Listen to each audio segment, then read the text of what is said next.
하루 종일 책상 앞에만 앉아있는 분들이 많으실 텐데요. 앉아있을 때 가장 많이 부담이 가는 곳은 바로 허리라고 합니다. 오늘 라이프 앤 조이 시간에는요. 척추관 협착증의 원인과 치료법에 대해서 자세히 알아보겠습니다. 오상용 자연통합의원의 오상용 원장 함께하겠습니다. 안녕하세요. 안녕하십니까.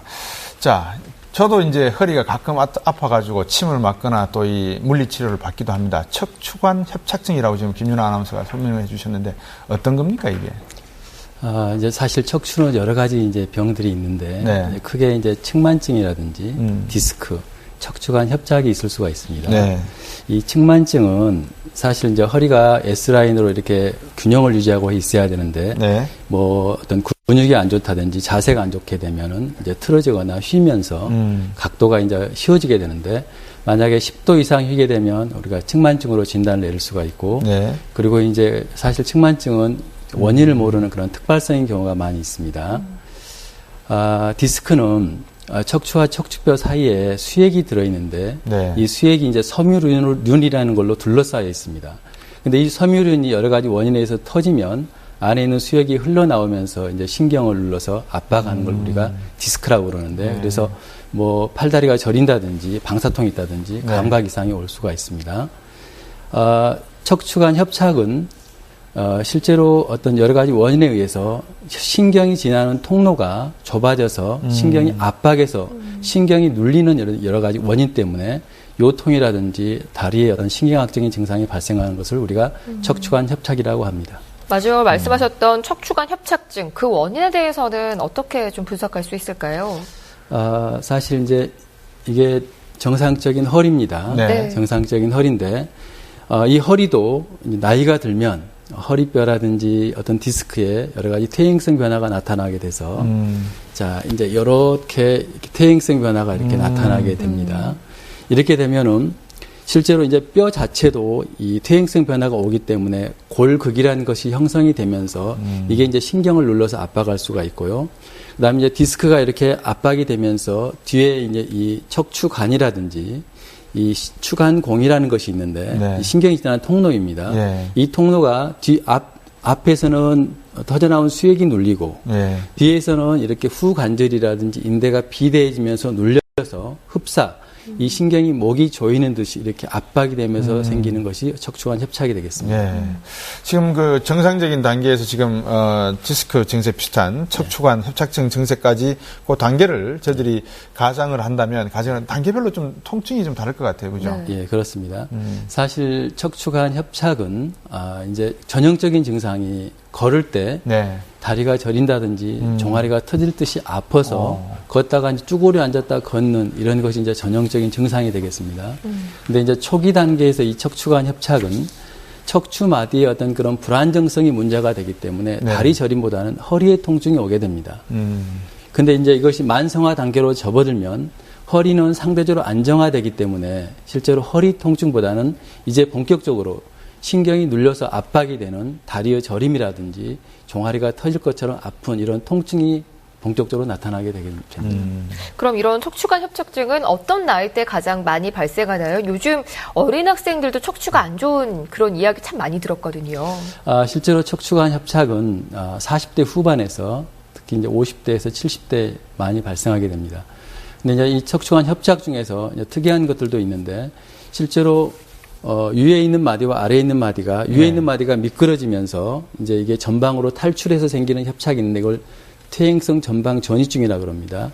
이런 퇴행성 전방 전이증은 보통 40대에서 50대에 주로 발생됩니다. 방금 말씀하신 전방이 있고 또 후방이 있고 그런 모양이죠. 예, 그러면 이걸 뭐 통증이 방금 말씀하시면 제일 처음에는 다리가 아프다가 허리도 아프다가 나중에 만성이 되면 다리가 더 아프다 이런 말씀을 해주시는데, 예. 진단할 스스로 진단할 수 있는 방법, 자가진단법 같은 게 있습니까 혹시? 예. 실제로 자가진단법은 의외로 쉽습니다. 이제 걸을 때, 네. 특히 보행 시에 뭐 다리가 저린다든지 종아리가 터질 듯이 아프다, 이런 경우는 이제 어떤 협착의 의심이 있을 수가 있습니다. 예. 그리고 이제 우리가 다리를 들어 올릴 때, 네. 무릎을 핀 상태에서 다리를 들어 올릴 때 실제로 이제 디스크인 경우는 종아리가 당겨서 잘 들기가 어렵습니다. 근데 이제 척추관 협착인 경우에는 다리가 이제 쉽게 이렇게 들릴 수 있는 그런 게 있을 수가 있고요. 네. 그리고 이제 뒤로 젖히면 아무래도 어떤 신경의 압박이 더 오기 때문에 걷다가 본인도 모르게 허리가 이렇게 숙여서 걷는 이제 그런 증상이 나타날 수가 있습니다. 그리고 이제 계단을 내려갈 때 이제 한 두세 개만 내려가도 다리가 당긴다든지 이래서 이제 제대로 걸을 수 없는 이제 이런 이제 증상이 나타날 수가 있고요. 그 다음에 이제 또 디스크하고 협착을 구분할 수 있는 쉬운 방법이 허리를 숙일 때 아프면 디스크일 가능성이 높고요. 그다음에 허리를 젖힐 때 아프면 추간판 협착일 가능성이 높습니다. 특히 이제 여름철에 이제 슬리퍼를 많이 신고 다니시잖아요. 네. 슬리퍼를 신고 걷는데 자주 슬리퍼가 벗겨지는 경우가 있는데 이런 경우에는 척추관 협착 중에서도 자신도 모르는 사이에 중증으로 진행한 그런 중증 어떤 그런 단계에 이를 가능성이 있습니다. 그러면 이런 척추관 협착증, 이런 질병을 앓고 있는 경우에 치료는 어떻게 병행을 하나요? 치료는 이제 비수술적인 치료와 수술적인 치료가 있습니다. 비수술적인 치료는 약이라든지 운동치료, 물리치료, 또 신경 성형술과 같은 이런 치료들이 있는데 실제로 이런 치료들은 원인을 해결하는 게 아니라 증상을 완화시키는 증상치료입니다. 그래서 자주 쉽게 재발하거나 또 나중에는 더 악화된 어떤 경우들이 자주 있습니다.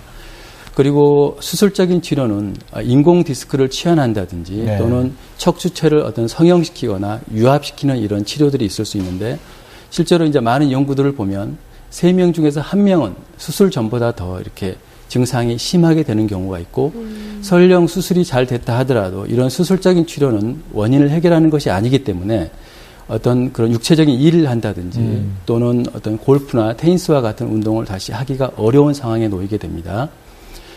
수술을 하지 않고 진통제나 소염제나 근육 이완제 같은 이런 약물을 쓰지 않고 허리를 살리는 이런 온세미로 치료라는 치료는 네. 크게 이제 4단계로 이루어집니다. 네. 첫째는 이렇게 허리가 이렇게 주저앉으면서 유착이 오거든요. 네. 들러붙는다는 얘기죠. 이것을 유착을 박리시켜서 풀어줍니다. 네.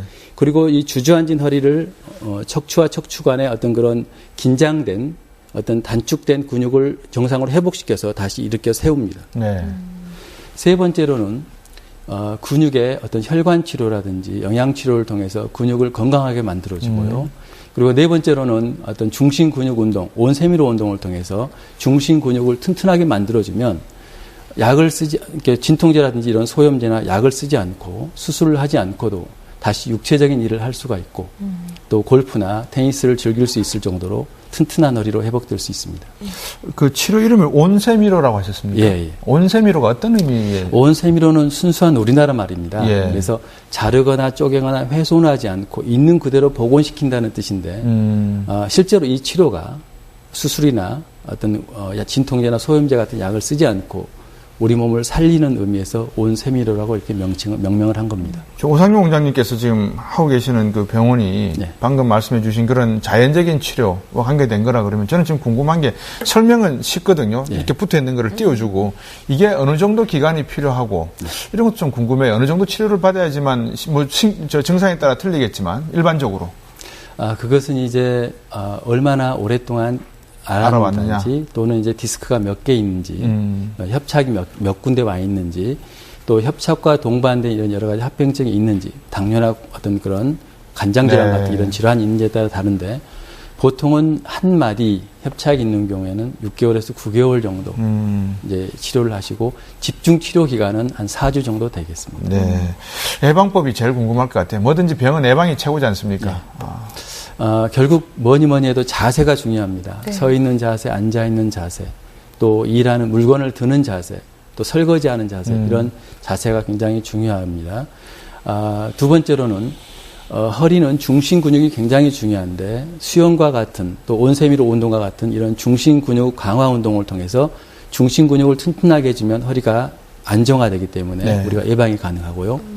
그 다음에 이제 자기가 좋아하는 운동을 통해서 이제 꾸준히 운동을 해주시면 심폐 기능이 좋아지고 전체 근육이 어떤 건강한 상태로 유지가 되기 때문에 어떤 허리 질환을 예방하는 데 도움이 될 수 있습니다.